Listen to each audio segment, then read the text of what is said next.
ಎಲ್ರಿಗೂ ನಮಸ್ಕಾರ. ಕಲಿಕಾ ಕನ್ನಡ ಯೂಟ್ಯೂಬ್ ಚಾನಲ್ಗೆ ಆತ್ಮೀಯವಾದಂಥ ಸ್ವಾಗತ.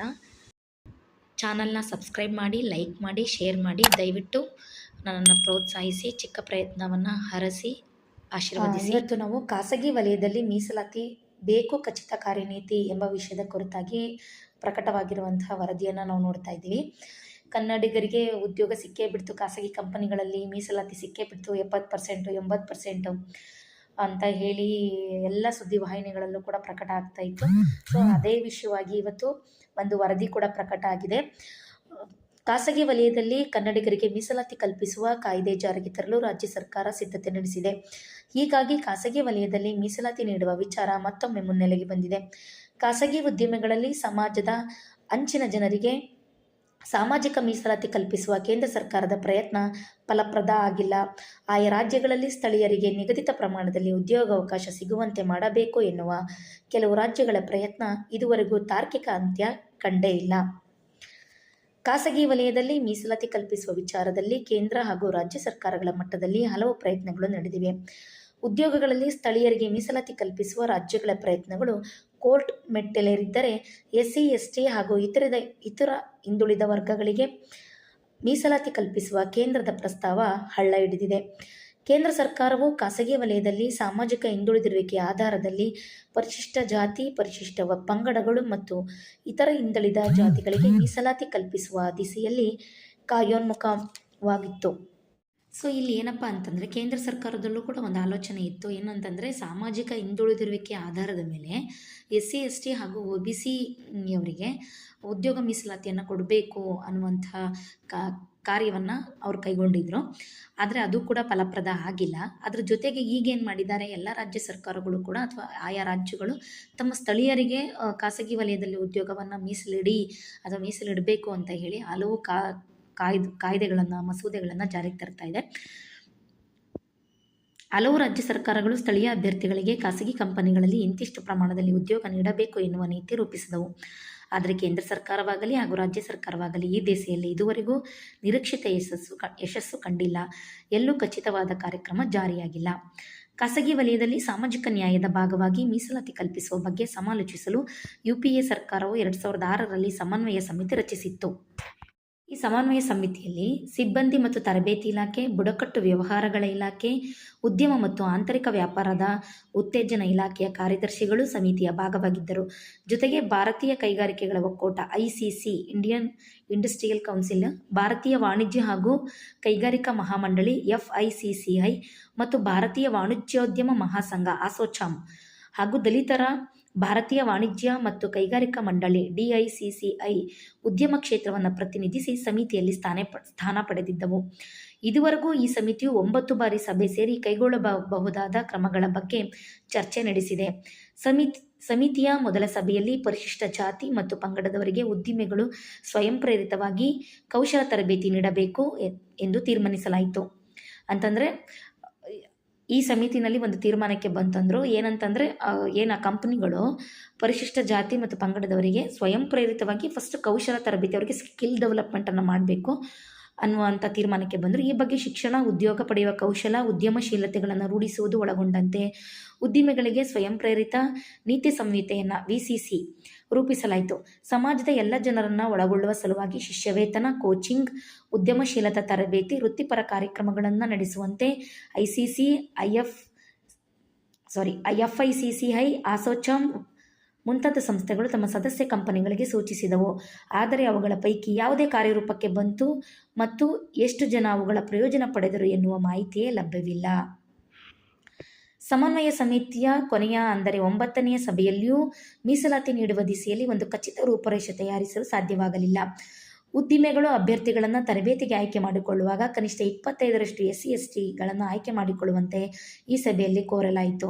ಜೊತೆಗೆ ಹಳ್ಳಿಗಳಿಂದ ಬಂದವರಿಗೆ ಆದ್ಯತೆ ನೀಡುವುದು, SC, ST ಉದ್ದಿಮೆದಾರರಿಗೆ ಪ್ರೋತ್ಸಾಹ ನೀಡುವುದು, ಸಂಶೋಧನಾ ವಿದ್ಯಾರ್ಥಿಗಳಿಗೆ ಶಿಷ್ಯವೇತನ, ಬುಡಕಟ್ಟು ವಿದ್ಯಾರ್ಥಿಗಳಿಗೆ ವೃತ್ತಿ ಮಾರ್ಗದರ್ಶನ ನೀಡುವ ಕ್ರಮಗಳಿಗೆ ಮುಂದಾಗಬೇಕು ಎಂದು ವಾಣಿಜ್ಯೋದ್ಯಮಗಳಿಗೆ ಮನವಿ ಮಾಡಲಾಯಿತು. ಆದರೆ ಇಷ್ಟೆಲ್ಲ ಆದ ನಂತರವೂ ಖಾಸಗಿ ಕಂಪನಿಗಳ ಉನ್ನತ ಹುದ್ದೆಗಳಲ್ಲಿ SC, ST ಮತ್ತು OBCಯ ಎಷ್ಟು ಮಂದಿ ಇದ್ದಾರೆ ಎನ್ನುವ ಬಗ್ಗೆ ಸರ್ಕಾರದ ಬಳಿ ಯಾವ ಮಾಹಿತಿಯೂ ಇಲ್ಲ.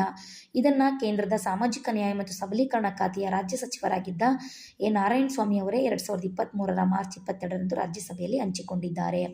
ಇದರ ಅರ್ಥ ಏನಪ್ಪ ಅಂತಂದರೆ, ಖಾಸಗಿ ಕಂಪನಿಗಳಲ್ಲಿ ಅಥವಾ ಉದ್ದಿಮೆಗಳಲ್ಲಿ ಮೊದಲು ಅವರು ಉದ್ಯಮಶೀಲತೆ ತರಬೇತಿಯನ್ನು ಕೊಟ್ಟು, ಅವರಿಗೆ ಶಿಕ್ಷಣವನ್ನು ಕೊಟ್ಟು, ಅವರಿಗೆ ಬೇಕಾದ ರೀತಿಯಲ್ಲಿ ಕೌಶಲ್ಯಗಳನ್ನು ರೂಪಿಸಿ ಅಂಥವ್ರನ್ನ ಆಯ್ಕೆ ಮಾಡಿಕೊಳ್ಳುವಂತೆ ಸಮಿತಿಯು ಶಿಫಾರಸನ್ನು ಮಾಡಿತ್ತು. ಹಾಗೆ ಅದಕ್ಕೆ ಬೇಕಾದಂತಹ ಕಾರ್ಯರೂಪಗಳನ್ನು ತಂದಿದ್ರು. ಆದರೆ ಎಷ್ಟು ಜನ ಅದರಿಂದ ಪ್ರಯೋಜನವನ್ನು ಪಡೆದ್ರು, ಅದು ಎಷ್ಟು ಸಾಧನೆ ಆಯಿತು ಅನ್ನೋದಕ್ಕೆ ಯಾವುದೇ ಮಾಹಿತಿ ಇಲ್ಲ ಅನ್ನುವಂಥದ್ದು. ಅನುಷ್ಠಾನಕ್ಕೆ ಬಾರದ ನಿಯಮ ಕಾನೂನು. ಖಾಸಗಿ ವಲಯದಲ್ಲಿ ಸ್ಥಳೀಯರಿಗೆ ಉದ್ಯೋಗ ಕೊಡಲು ಆದ್ಯತೆ ನೀಡಬೇಕು ಎಂಬ ನೀತಿಯನ್ನು ಜಾರಿಗೆ ತರಲು ಕರ್ನಾಟಕ, ಮಹಾರಾಷ್ಟ್ರ, ಗುಜರಾತ್ನಂತಹ ಕೆಲವು ರಾಜ್ಯಗಳು ಈಗಾಗಲೇ ಹಲವು ಬಾರಿ ಪ್ರಯತ್ನ ನಡೆಸಿವೆ. ಕರ್ನಾಟಕದಲ್ಲಿ 1984ರಲ್ಲಿ ಸರ್ಕಾರಕ್ಕೆ ಸಲ್ಲಿಕೆಯಾದ ಸರೋಜಿನಿ ಮಹಿಷಿ ವರದಿಯು ಖಾಸಗಿ ಕ್ಷೇತ್ರದಲ್ಲಿ 100% ಸಿ ಮತ್ತು ಡಿ ಶ್ರೇಣಿಯ ಉದ್ಯೋಗಗಳನ್ನು ಸ್ಥಳೀಯರಿಗೆ ನೀಡಬೇಕು ಎಂದು ಶಿಫಾರಸು ಮಾಡಿತ್ತು. ನೋಡಿ, ಕರ್ನಾಟಕದಲ್ಲಿ ನಾವು 2 ವರದಿ ತುಂಬ ಇಂಪಾರ್ಟೆಂಟ್ ಆಗುತ್ತೆ. ಅಂದರೆ ಈಗ ಪ್ರಸ್ತುತ ಕಸ್ತೂರಿ ರಂಗನ್ ವರದಿ 1 ಪಶ್ಚಿಮ ಘಟ್ಟಗಳಿಗೆ ಸಂಬಂಧಪಟ್ಟದ್ದು, ಇನ್ನು 2ನೇದು ಸರೋಜಿನಿ ಮಹಿಷಿ, ಅದರಲ್ಲಿ ಕನ್ನಡಿಗರಿಗೆ ಮೀಸಲಾತಿಯನ್ನು ಕೊಡಬೇಕು ಅನ್ನುವಂಥದ್ದಿದೆ ಉದ್ಯೋಗಗಳಲ್ಲಿ. ರಾಜ್ಯ ಸರ್ಕಾರವು 80% ಉದ್ಯೋಗಗಳನ್ನು ಸ್ಥಳೀಯರಿಗೆ ನೀಡಬೇಕು ಎಂದು ಪ್ರತಿಪಾದಿಸುತ್ತಲೇ ಬಂದಿದೆ, ಆದರೆ ಇದುವರೆಗೂ ಜಾರಿಗೆ ಬಂದಿಲ್ಲ. ಮಹಾರಾಷ್ಟ್ರದಲ್ಲಿ ಖಾಸಗಿ ಕ್ಷೇತ್ರದಲ್ಲಿ 80% ಉದ್ಯೋಗಗಳನ್ನು ಸ್ಥಳೀಯರಿಗೆ ನೀಡಬೇಕು ಎಂಬ ನೀತಿ ಜಾರಿಯಲ್ಲಿದೆ. ಗುಜರಾತ್ನಲ್ಲೂ ಕೂಡ 1995ರಲ್ಲೇ ಇಂತಹ ನೀತಿ ರೂಪಿಸಲಾಗಿದೆ. ಗುಜರಾತ್ನಲ್ಲಿ 15 ವರ್ಷಕ್ಕಿಂತ ಹೆಚ್ಚು ಸಮಯದಿಂದ ನೆಲೆಸಿರುವವರನ್ನು ರಾಜ್ಯದವರು ಎಂದು ಪರಿಗಣಿಸಬಹುದು ಎಂದು ಅಲ್ಲಿನ ನೀತಿ ಹೇಳುತ್ತೆ. ಸರ್ಕಾರವು ಖಾಸಗಿ ಉದ್ಯೋಗಗಳಲ್ಲಿ ಸ್ಥಳೀಯರಿಗೆ 75% ಮೀಸಲಾತಿ ಮತ್ತು ಮಧ್ಯಪ್ರದೇಶ ಸರ್ಕಾರವು ಸ್ಥಳೀಯರಿಗೆ 70% ಮೀಸಲಾತಿ ಕಲ್ಪಿಸುವ ಕಾನೂನು ಜಾರಿಗೆ ಚಿಂತನೆ ನಡೆಸುತ್ತಿವೆ. ಅದಿನ್ನೂ ಕಾರ್ಯರೂಪಕ್ಕೆ ಬಂದಿಲ್ಲ.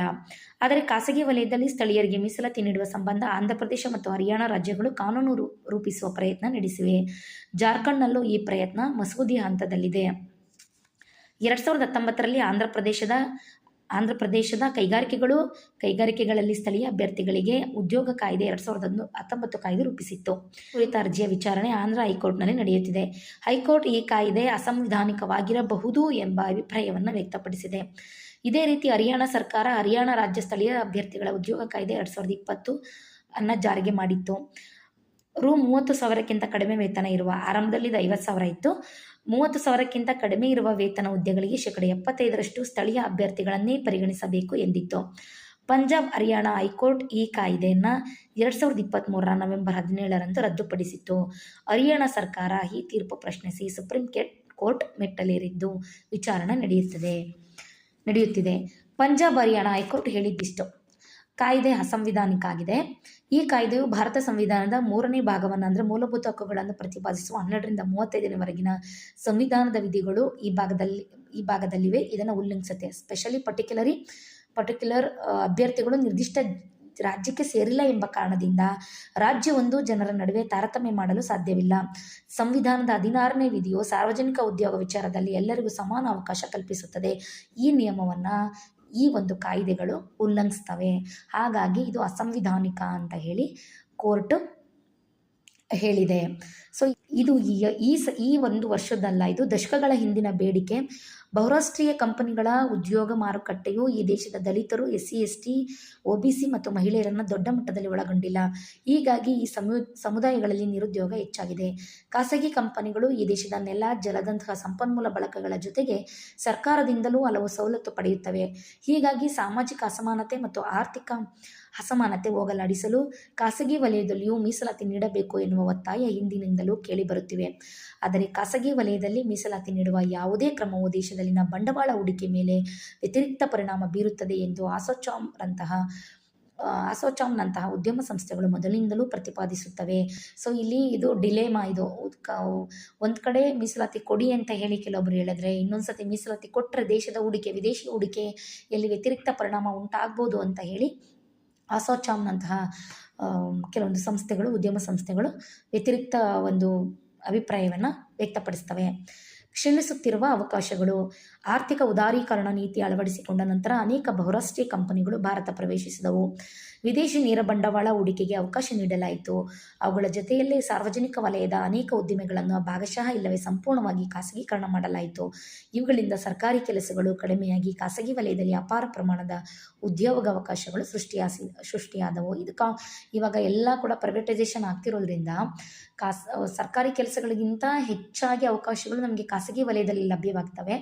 ಈ ಖಾಸಗಿ ವಲಯದಲ್ಲಿ ಮೀಸಲಾತಿಯನ್ನು ಕಲ್ಪಿಸಿದರೆ ಆಯಾ ರಾಜ್ಯಗಳಲ್ಲಿ ಇರುವಂತಹ ನಿರುದ್ಯೋಗ ಸಮಸ್ಯೆ ಅನ್ನುವಂಥದ್ದು ಅಥವಾ ಆಯಾ ರಾಜ್ಯಗಳಲ್ಲಿ ಏನು ಹಿಂದುಳಿದಿರುವ ಜನಾಂಗಗಳು ಅಥವಾ ಏನು ಸಮುದಾಯಗಳಿರ್ತಾವಲ್ಲ ಅವುಗಳನ್ನು ಕೂಡ ಅವರಿಗೂ ಕೂಡ ಒಂದು ಸಾಮಾಜಿಕ ಭದ್ರತೆಯನ್ನು ಒದಗಿಸ್ಬೋದಾಗುತ್ತೆ ಅನ್ನುವಂಥದ್ದು ಆಯಾ ರಾಜ್ಯ ಸರ್ಕಾರಗಳ ನಿಲುವಾಗಿರುತ್ತೆ. ಭಾರತ ಸಂವಿಧಾನವು ಸರ್ಕಾರಿ ನೌಕರಿಗಳಲ್ಲಿ ಪರಿಶಿಷ್ಟ ಜಾತಿ, ಪಂಗಡಗಳು ಮತ್ತು ಹಿಂದುಳಿದ ಜನರಿಗೆ ಶಿಕ್ಷಣ ಮತ್ತು ಉದ್ಯೋಗಗಳಲ್ಲಿ ಸಾಮಾಜಿಕ ಹಿಂದುಳಿದಿರುವಿಕೆ ಆಧಾರದಲ್ಲಿ ಮೀಸಲಾತಿ ನೀಡುತ್ತಿದೆ. ಆದರೆ ಖಾಸಗಿ ಕ್ಷೇತ್ರದಲ್ಲಿ ಇಂಥ ಯಾವ ಉಪಕ್ರಮವೂ ಇಲ್ಲ. ಖಾಸಗಿ ಉದ್ಯಮಗಳ ಬೆಳವಣಿಗೆ, ಖಾಸಗೀಕರಣ ನೀತಿಗಳು SC, ST, OBC ಜನರ ಮೇಲೆ ತೀವ್ರವಾದ ಪರಿಣಾಮ ಬೀರುತ್ತಿವೆ. ಭಾರತೀಯ ರಿಸರ್ವ್ ಬ್ಯಾಂಕ್ನ 2021ರ ವರದಿಯ ಪ್ರಕಾರ 1991 ಮತ್ತು 2012ರ ನಡುವೆ ಆದಂಥ ಸಾರ್ವಜನಿಕ ಉದ್ದಿಮೆಗಳ ಖಾಸಗೀಕರಣದಿಂದ 22ಕ್ಕಿಂತ ಹೆಚ್ಚು ಉದ್ಯೋಗಗಳು ನಷ್ಟವಾಗಿವೆ. ಇವುಗಳಲ್ಲಿ 50% ಮೀಸಲಾತಿ ಎಂದರೆ ಸಾಮಾಜಿಕ ಹಿಂದುಳಿದ ಜಾತಿಗಳಿಗೆ 10 ಲಕ್ಷ ಉದ್ಯೋಗಾವಕಾಶಗಳು ನಷ್ಟವಾದವು ಎಂದರ್ಥ. ನೋಡಿ, RBI ಕೂಡ ಒಂದು ವರದಿಯನ್ನು ತಂದಿದೆ. 2012ರ ನಡುವೆ ಆದಂತಹ ಸಾರ್ವಜನಿಕ ಉದ್ದಿಮೆಗಳ ಎಲ್ಲ ಗೌರ್ಮೆಂಟ್ ಉದ್ದಿಮೆಗಳನ್ನು ಕೂಡ ಪ್ರೈವೇಟೈಸೇಷನ್ ಮಾಡ್ತಾ ಬಂದರು. ಇದರಿಂದ ಸುಮಾರು 20 ಲಕ್ಷಕ್ಕೂ ಹೆಚ್ಚು ಉದ್ಯೋಗಗಳು ನಷ್ಟವಾಗಿದ್ದಾವೆ. ಅದರಲ್ಲಿ 50% ಮೀಸಲಾತಿ ಅಂದರೆ ಸಾರ್ವಜನಿಕರಲ್ಲಿ 50% ಮೀಸಲಾತಿ ಕೊಡಬೇಕು SC, ST ಮತ್ತು OBC ಅವರಿಗೆ. 50% ಮೀಸಲಾತಿ ಅಂದರೆ ಸಾಮಾಜಿಕ ಹಿಂದುಳಿದವರಿಗೆ 10 ಲಕ್ಷ ಹುದ್ದೆಗಳು ಅಥವಾ ಉದ್ಯೋಗಾವಕಾಶಗಳು ನಷ್ಟ ಆದವು ಅಂತ ಹೇಳಿ ಇದನ್ನು press information bureau, PTI, Haryana ಮತ್ತು ಆಂಧ್ರದ ಕಾಯ್ದೆಗಳು, ಪಂಜಾಬ್, ಹರಿಯಾಣ ಹೈಕೋರ್ಟ್ ತೀರ್ಪಿನ ಆಧಾರದ ಮೇಲೆ ಈ ವರದಿಯನ್ನು ಪ್ರಕಟ ಮಾಡಲಾಗಿದೆ. ಸೊ ಹೀಗೆ ಹೇಳಿ ನೀವು ಸ್ನೇಹಿತರೆ, ಖಾಸಗಿ ವಲಯದಲ್ಲಿ ನಮಗೆ ಮೀಸಲಾತಿ ಬೇಕೋ ಬೇಡವೋ ಅಂತ ಹೇಳಿ ಇದರಲ್ಲಿ ಕೆಲವೊಬ್ಬರು ಪರವಾಗೂ ಹೇಳ್ತಾರೆ, ಕೆಲವೊಬ್ಬರು ನೆಗೆಟಿವ್ ಆಗೂ ಹೇಳ್ತಾರೆ. ಸೊ ಇದು ಆಯಾ ರಾಜ್ಯಗಳಲ್ಲಿ ತಲೆ ಎತ್ತುವಂತಹ ಬೃಹತ್ ಕಂಪನಿಗಳಲ್ಲಿ ಖಾಸಗಿ ಕಂಪನಿಗಳು ಏನು ಲಾಭವನ್ನು ಪಡ್ಕೊಳ್ತಾ ಇದ್ದಾವೆ, ಏನು ನಮ್ಮ ರಾಜ್ಯದ ಜಲ ನೆಲವನ್ನು ಬಳಸ್ಕೊಳ್ತಾ ಇದ್ದಾರೆ, ಆ ನಿಟ್ಟಿನಲ್ಲಿ ನಮಗೆ ಸ್ಥಳೀಯರಿಗೆ ಅಂದರೆ ಆಯಾ ರಾಜ್ಯದ ಸ್ಥಳೀಯರಿಗೆ ಒಂದಿಷ್ಟು ಮೀಸಲಾತಿಯನ್ನು ಕೊಡಬೇಕೋ ಬೇಡವೋ ಅನ್ನುವಂತಹ ತೀರ್ಮಾನವನ್ನು ನೀವು ಕೂಡ ಅಭಿಪ್ರಾಯನ ವ್ಯಕ್ತಪಡಿಸಿ. ಸೊ ಇಲ್ಲಿವರೆಗೂ ವಿಡಿಯೋ ನೋಡಿದ್ದಕ್ಕಾಗಿ ಎಲ್ರಿಗೂ ಧನ್ಯವಾದಗಳು. ಕಲಿಕಾ ಕನ್ನಡ ಯೂಟ್ಯೂಬ್ ಚಾನಲನ್ನು ಸಬ್ಸ್ಕ್ರೈಬ್ ಮಾಡಿ, ಲೈಕ್ ಮಾಡಿ, ಶೇರ್ ಮಾಡಿ. ಧನ್ಯವಾದಗಳು.